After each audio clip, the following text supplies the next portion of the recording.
अब हमारे पास जो है वो क्वेश्चन नंबर 15 है, और ये सब 15, 16 जो हैं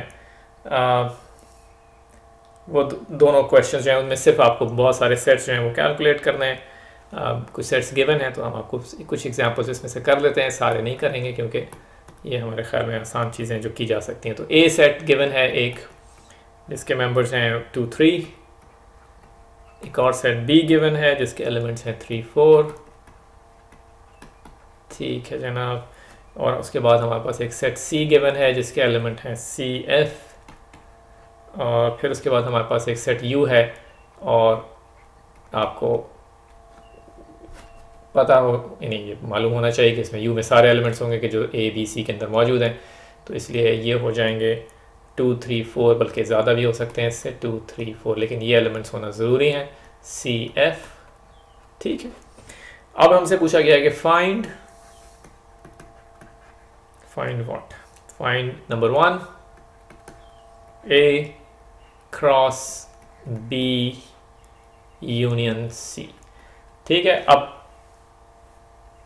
आसान, आप चाहें तो बी यूनियन सी पहले कैलकुलेट करें और उसके बाद उसका क्रॉस प्रोडक्ट कर लें, या आप डिस्ट्रीब्यूटिव लॉ अप्लाई करके, याद है आपको डिस्ट्रीब्यूटिव लॉ जो है कार्टेशियन प्रोडक्ट का ओवर यूनियन क्या था वो, कि हम ए क्रॉस बी कैलकुलेट कर लें पहले और फिर उसका यूनियन कर लें ए क्रॉस सी के साथ। जिस पहले इस तरीके से करें या इस तरीके से करें, दोनों सिचुएशन में आंसर सेम आएगा। चले हम पहले ये वाला कर लेते हैं, बी यूनियन सी कैलकुलेट कर लेते हैं। What is B union C? B union C जो है वो हमारा 2, 3, 4 हो गया।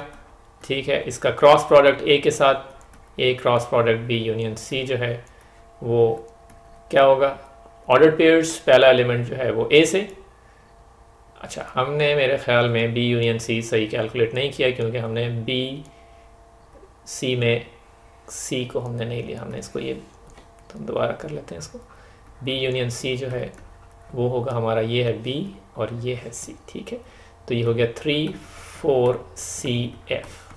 ठीक है। इसका ख्याल रखिए, जो गलती हमने की है वो आप ना कीजिएगा। ओके, तो ए क्रॉस बी यूनियन सी क्या हो गया? पहला एलिमेंट ए से आया 2, दूसरा एलिमेंट कहाँ से आया? बी यूनियन सी से आया, तो 2, 3 ए का एलिमेंट हो गया। दूसरा एलिमेंट पहला वही ए से आया, फिर बी यूनियन सी से आया, फिर ए से आया, फिर बी यूनियन सी से आया। कर्ली ब्रैकेट्स नहीं, कर्ली ब्रैकेट्स नहीं। ओके, फिर इसी तरह से 2f। ये हाँ आप कंस्ट्रक्ट करते चलें, आप 3 के साथ शुरू हो जाएं ये चीज़, और होपफुली आप सारे एलिमेंट्स कंस्ट्रक्ट करते करते आखिरी एलिमेंट तक पहुंच जाएंगे विच इज़ 3f। ठीक है। अगेन सारे एलिमेंट्स लिखिए, ये 3 डॉट्स वाली नोटेशन आप यूज़ ना कीजिएगा अगर एग्जाम में इस तरह का क्वेश्चन है।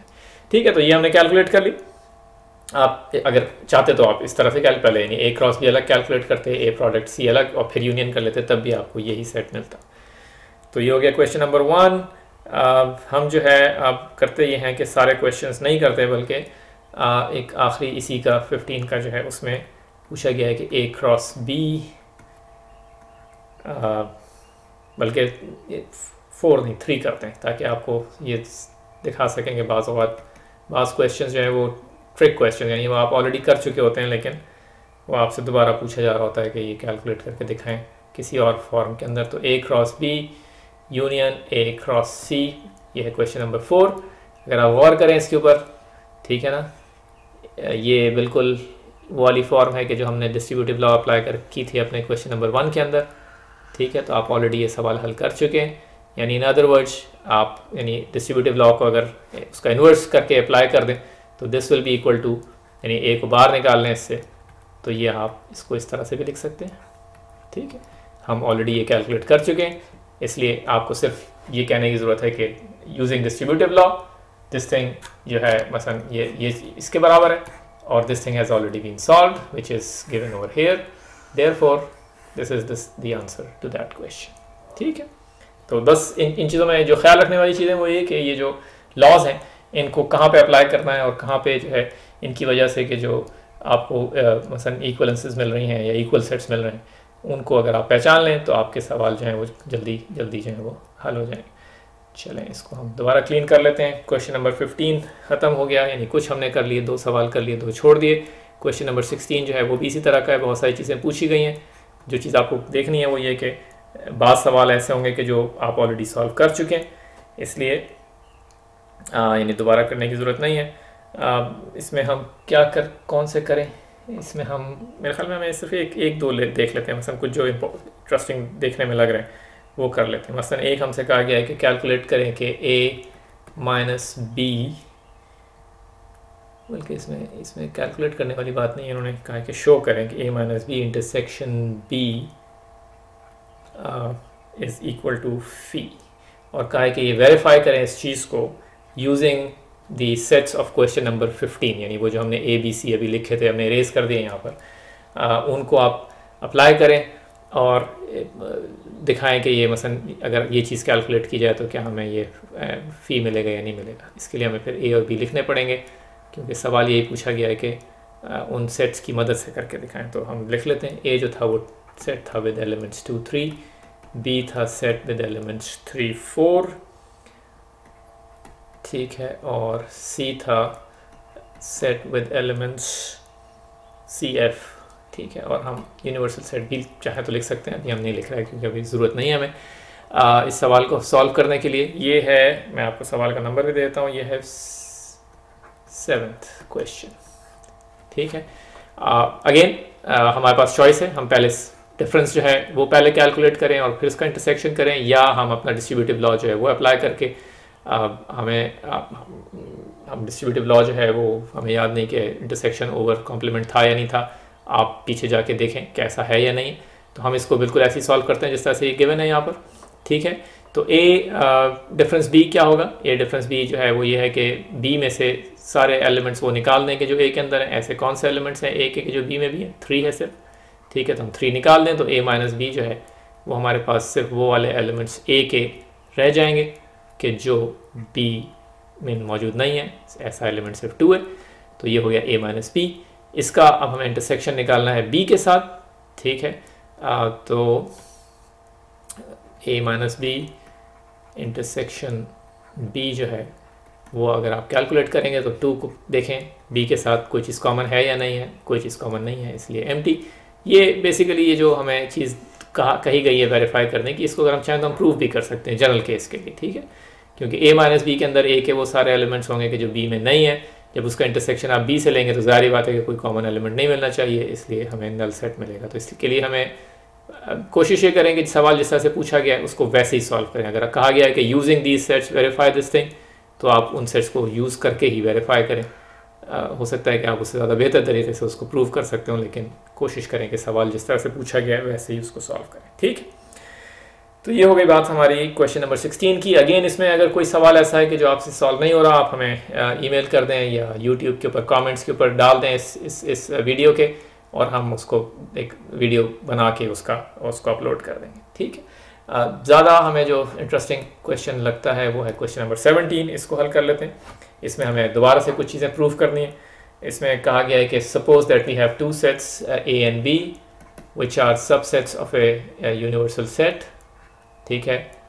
प्रूव क्या करना है हमें, 3 चीज़ें प्रूव करने को दी हुई हैं।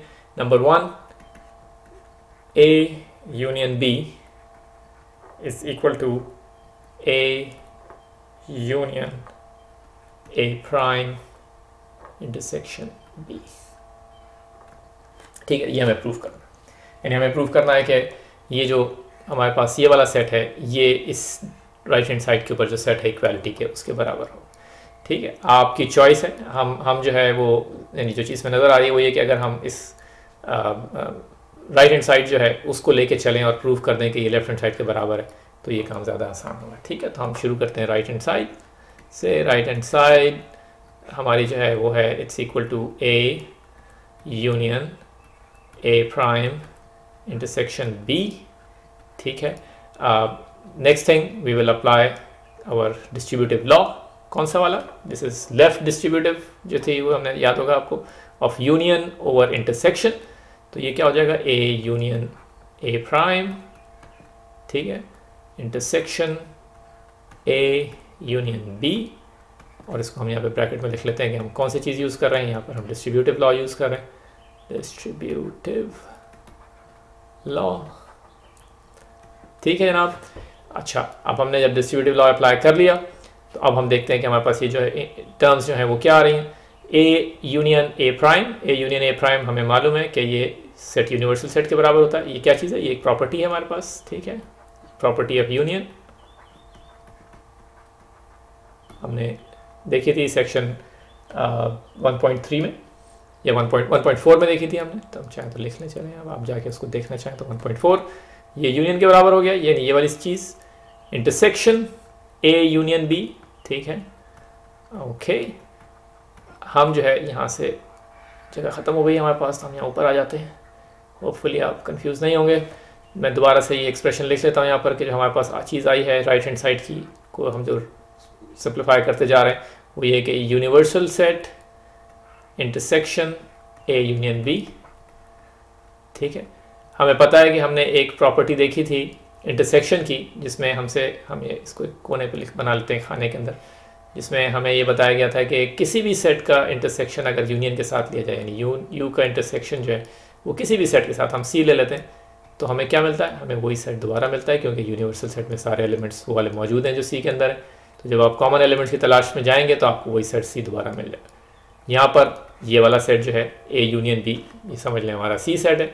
इन अदर वर्ड्स इस अगर हम प्रॉपर्टी को यूज़ करें, प्रॉपर्टी है ये भी 1.4 में हमने देखी थी, प्रॉपर्टी ऑफ इंटरसेक्शन, अगर उसको अप्लाई करें तो हमें यहाँ पे मिल जाएगा कि U intersection A union B जो है it's nothing but A union B, ठीक है। And this is exactly what we have on the left hand side, ठीक है। Therefore right hand side is equal to left hand side and we are done.